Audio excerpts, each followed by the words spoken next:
చూస్తున్నాం Hyderabad Nampally urban health సెంటర్లో vaccine బాధిత చిన్నారుల సంఖ్య పెరుగుతోంది. ఇప్పటివరకు 23 మంది చిన్నారులు తీవ్ర అస్వస్థతకు గురవగా మరో 2 చిన్నారులు నీలోఫర్ హాస్పిటల్లో అడ్మిట్ అయ్యారు. వ్యాక్సిన్ తర్వాత ఇవ్వాల్సిన పెయిన్ కిల్లర్ టాబ్లెట్స్కు బదులు వేరే మందులు ఇవ్వడంతో చిన్నారులు అస్వస్థతకు గురైనట్లుగా తెలుస్తోంది.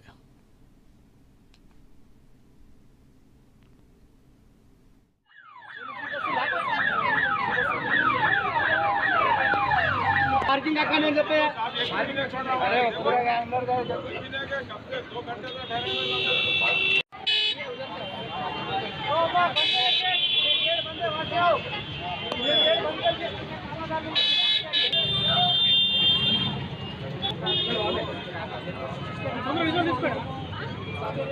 अरे उधर से जान दे ఒక చిన్నారి మృతి చెందడం మరికొంతమంది పరిస్థితి విషమంగా ఉండడంతో నీలోఫర్ వద్దకు చిన్నారుల తల్లిదండ్రులు బంధువులు భారీగా చేరుకుంటున్నారు. వారి ఆందోళనతో అక్కడ ఉద్రిక్త పరిస్థితులు నెలకొన్నాయి. దీంతో ఆసుపత్రి పరిసరాలన్నీ కూడా పోలీసుల దిగ్బంధంలో ఉంది.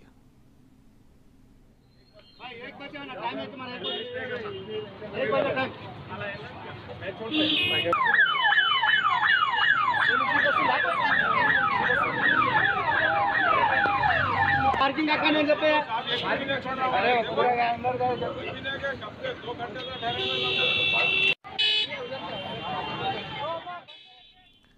రైట్, ప్రస్తుత పరిస్థితులు వివరించడానికి మా ప్రతినిధి లక్ష్మి నీలోఫర్ హాస్పిటల్ దగ్గర లైవ్లో సిద్ధంగా ఉన్నారు. Lakshmi, over to you. Yes Suresh, ప్రస్తుతం మా నీలోఫర్ ఆసుపత్రిలో ఉన్నాము. ఇక పొద్దున్న నుంచి ఎంతో ఉత్కంఠంగా కొనసాగుతుందనే చెప్పాలి. ఎందుకంటే పూటకి చిన్నారుల సంఖ్య పెరుగుతుంది. వారికి ఎవరికి ఎంత ముందుగా 16 మెంబర్స్ అన్నారు. 16 మెంబర్స్ కాస్త మధ్యాహ్నానికి 23గా మారారు. 23 కాస్త 28 అయ్యింది. 28 కాస్త 32 అని చెప్తున్నారు ఇప్పుడు. అయితే ప్రస్తుతం ఇక్కడ పోలీస్ బందోబస్తు మోహరించారు. ఎందుకంటే చిన్నారుల తల్లిదండ్రులు ఆందోళన చేస్తారేమో, వాళ్ళ బాధతో ఆ కోపంలో ఇక్కడ ఏదైనా వస్తువుల్ని కానీ లేకపోతే హాస్పిటల్ పరిసరాలను కానీ ధ్వంసం చేస్తారనే భయంతో ఇక్కడ పోలీస్ బలగాలు మోహరించారు. అయితే ఈ నేపథ్యంలోనే నాంపల్లి అడిషనల్ డీసీపీ గంగారెడ్డి గారు వచ్చారు. అయితే పూర్తిగా ఇక్కడున్న పరిస్థితులని పర్యవేక్షించి ఇక్కడ ఎటువంటి గందరగోళ పరిస్థితి లేదు. కాకపోతే చిన్నారుల తల్లిదండ్రుల మాత్రం వేదన వర్ణనాతీతం అనే చెప్పాలి. ఎందుకంటే ఆల్రెడీ ఒక చిన్నారి చనిపోయింది, ఇంకిద్దరు చిన్నారులు వెంటిలేటర్ పైన ఉన్నారు. మిగతా ఇంకా ఇప్పటికీ 32 మంది చిన్నారులు, అంటే ఇంక 29 మంది చిన్నారులు కూడా మామూలు ట్రీట్మెంట్ జరుగుతుందని చెప్తున్నారు. అయితే ఇప్పటివరకు హెల్త్ బులెటిన్ కానీ ఇంకేమీ రిలీజ్ అవ్వలేదు. మేబీ ఇప్పుడు రిలీజ్ చేస్తామని చెప్తున్నారు డాక్టర్లు కూడా. కానీ ఇంకిద్దరు చిన్నారుల పరిస్థితి కూడా క్రిటికల్ గానే ఉందని చెప్తున్నారు. మిగతా పూటకి చిన్నారుల సంఖ్య పెరగడంతో ఆందోళన పడుతున్నారు ఇక్కడ పేరెంట్స్ కూడా. గత ఒక గంట ముందే మరో 2 చిన్నారులు తీసుకొచ్చి యాడ్ చేయడం, ఇలా గంటకి, అది కూడా కేవలం నాంపల్లి పరిసర ప్రాంతాల్లో ఉన్న చిన్నారులు మాత్రమే. టీకాలు నాంపల్లిలో ఉన్న చిన్నారులకి టీకాలు వేయించడం ద్వారా టీకాలు సజావుగా సాగినప్పటికీ టీకాల అనంతరం వారికి ఎటువంటి ఇబ్బంది లేకుండా జ్వరం కానీ చేతి వాపు కానీ అలాంటివి రాకుండా ఉండేందుకు చిన్నారులకు సహజంగానే పెయిన్ కిల్లర్స్ ఇస్తారు. ఆ పెయిన్ కిల్లర్స్ కాస్త పెద్దవాళ్ళకి ఇవ్వాల్సిన డోసేజ్ కాస్ట్ని వీళ్ళకి చిన్నారులకు ఇచ్చారని, లేకపోతే అది ఎక్స్పైర్ అయిందా లేదా ఇంకేమైనా వేరే టాబ్లెట్స్ ఇచ్చారనేది పూటకి ఈ సిచ్యువేషన్ అనేది మారుతూ ఉంది. ఒక రకంగా చెప్పడానికి లేకుండా అయితే పూర్తి నివేదిక అనేది రేపు ఇస్తామని కూడా ఇక్కడ అధికారులు చెప్తున్నారు. రేపు నియోజకవర్గం ఎమ్మెల్యే ఫసియుద్దీన్ కూడా వచ్చి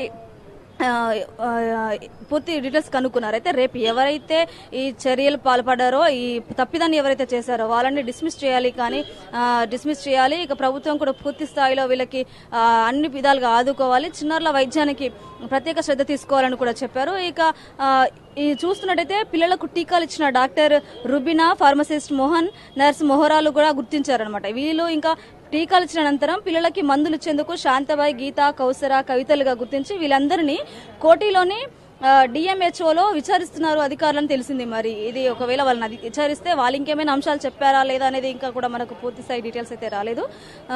వచ్చాక మరి వాళ్ళు ఎక్కడ తప్పిదం జరిగింది, వాళ్ళు నిర్లక్ష్యంతో వ్యవహరించారా లేకపోతే పొరపాటున, ఇంకో ఆరోపణ ఏముందంటే స్లిప్ పైన బిల్లలు, అది ఏవైతే మందు బిల్లలు అయితే ఏవైతే ఉంటాయో వాటిని వాళ్ళు కేవలం కలర్ని చూసి ఇచ్చారని చెప్తున్నారు. అంటే చదువుకొని వాళ్ళు కలర్ని చూసి ఈ కలర్ ఈ వ్యాధికి, ఈ కలర్ ఈ వ్యాధికి అని ఎలాగైతే వేసుకుంటారో మందుల్ని, అలా అంటే కనీసం విద్య చదువుకొని ఇంత విద్యార్థులు అయి ఉండి కూడా ఒక ఉన్నత స్థాయిలో ఉండి.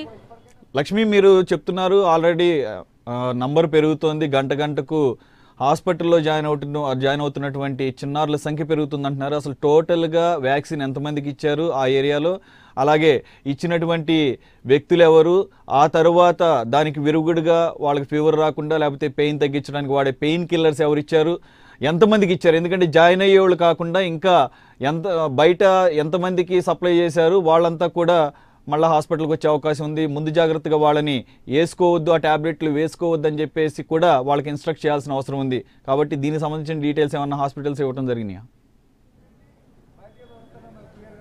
ఎస్ సురేష్, అయితే మొత్తంగా 90 మందికి ఇచ్చినట్టుగా సమాచారం ఉంది. మరి 90 మందికి ఇచ్చారా ఇప్పటివరకు ఎందుకంటే ఏ ఇన్ఫర్మేషన్ కూడా నమ్మడానికి లేకుండా ఉంది. 90 మందికి ఇచ్చారా, ఇంకెక్కువ మంది చిన్నారులు ఉన్నారని కూడా మనకు క్లారిటీ లేదు. ఆ పూర్తి నివేదిక అనేది మనకి ఇంకా తెలియని పరిస్థితి. మధ్య పోలీసులు ఉన్నారు కాబట్టి అక్కడ మనకి డైరెక్ట్ గా మాట్లాడే పరిస్థితి కూడా లేదు. సూపరింటెండెంట్స్ కూడా కరెక్ట్ గా స్థాయి లిస్ట్ అనేది చెప్పలేకపోతున్నారు. ఎందుకంటే జరిగింది నాంపల్లి అర్బన్ హాస్పిటల్కి వెళ్తే పూర్తి స్థాయి డీటెయిల్స్ తెలుస్తాయి. వాళ్ళు కూడా ఇస్తారా లేదా, ఎందుకంటే ఇప్పుడు వాళ్ళు భయంతో ఉంటారు. ఇది పొరపాటు జరిగింది, చిన్నారుల హస్తత గురయ్యారు కాబట్టి అక్కడ సిబ్బంది కూడా భయంతో ఉండడం వల్ల ఎంతమందికి అయినది అనేది క్లారిటీ లేదు. కానీ 90 మందికి అయినట్టుగా ఇప్పటి వరకు మనకున్న సమాచారం. ఆ 90 మందిలో ఇప్పటికీ 32 మందిగా చిన్నారులు వచ్చేసారు. వాళ్ళకి కూడా ఇప్పుడు పెరుగుతూనే ఉన్న ఈ సంఖ్య ఇక్కడతో ఆగిపోతుందా, లేకపోతే మనకున్న సమాచారం ప్రకారం 90 మంది కాస్త ఇంకా పెరిగే అవకాశం ఉందా అనేది మాత్రం తేలిన పరిస్థితి. ఎవరైతే టీకాలు ఇచ్చారో, ఎవరైతే మందులు ఇచ్చారో ఆ చిన్నారులకి ఆ వారిని మాత్రం కోటిలో విచారిస్తున్నారు ఉన్నత అధికారులను మాత్రం తెలుస్తుంది. అయితే విచారించి వాళ్ళ నుండి అంటే ఇది ఎంత బాధాకరమైన అంశం అంటే ఎడ్యుకేటెడ్స్ అయ్యుండి కూడా ధర్మంగా ఎంతో బాధ్యతగా చేయాల్సిన ఉద్యోగాన్ని వాళ్ళు కాస్త నిర్లక్ష్యంగా ఇచ్చారనే చెప్పాలి. ఎందుకంటే పేర్లు చూసి కాకుండా జస్ట్ కలర్ ని చూసి ఇచ్చారని చెప్తున్నారు. అంటే చదువుకోని వాళ్ళు ఈ రోజుల్లో డాక్టర్ ఆర్ఎంపీస్ కానీ చిన్న చిన్న విలేజెస్ లో ఆర్ఎంపీస్ వాళ్ళు చెప్పినప్పుడు ఈ కలర్ ఈ టైంకి వేసుకోవాలని చెప్తారు.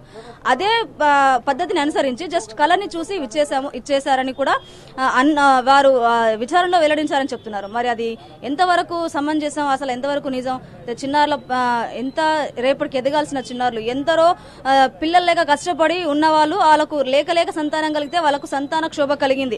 ఇక్కడ మనం పొద్దు నుంచి వాళ్ళ వేదన వింటున్నట్టయితే తమ పిల్లలకు లేక పిల్లలు కలిగారు, కానీ ఇటువంటి పరిస్థితి నెలకొంది. అసలు ఏం చేయాలో కూడా తెలియని పరిస్థితి మాకని చెప్తున్నారు సురేష్. అయితే ఈ చిన్నారుల పరిస్థితి ఎలా ఉందనేది ఇంకా మనకి బులెటిన్స్ లో ఇప్పుడు ఏం చెప్తారనేది హెల్త్ బులెటిన్ రిలీజ్ చేస్తారు. ఇక్కడ హాస్పిటల్ వర్గాలు హెల్త్ బులెటిన్ రిలీజ్ చేస్తే వాళ్ళు ఏం చెప్తారు, వాళ్ళ పరిస్థితి ఎలా ఉంది, వాళ్ళకి ఇంకెటువంటి వైద్యం అందించాలి అనేది తెలుస్తుంది. ఇకపోతే ప్రతిపక్షాలు అందరూ వచ్చి పలకరించి వెళ్లారు. ఇక అధికార పక్షం నుంచి మాత్రం కేవలం డిప్యూటీ మేయర్ అంటే జిహెచ్ఎంసీకి సంబంధించిన డిప్యూటీ మేయర్ బాబా ఫసియుద్దీన్ మాత్రమే వచ్చారు. ఇంకా అధికార పార్టీ నుంచి మంత్రులు గానీ ఎమ్మెల్యేలు గానీ పూర్తి స్థాయి ఆరోగ్య శాఖ మంత్రిత్వ శాఖ సంబంధించిన వాళ్ళు కానీ ఎవరు రాలేని పరిస్థితి కనిపిస్తుంది. మరి పిల్లలకు ఎటువంటి వైద్యం అందుతుంది, ఎక్కడి నుంచి ఇన్స్ట్రక్షన్స్ వస్తున్నాయి అనేది ఇంకా మనకు తెలియని పరిస్థితి కనిపిస్తుంది Suresh. Right, okay, thank you Lakshmi.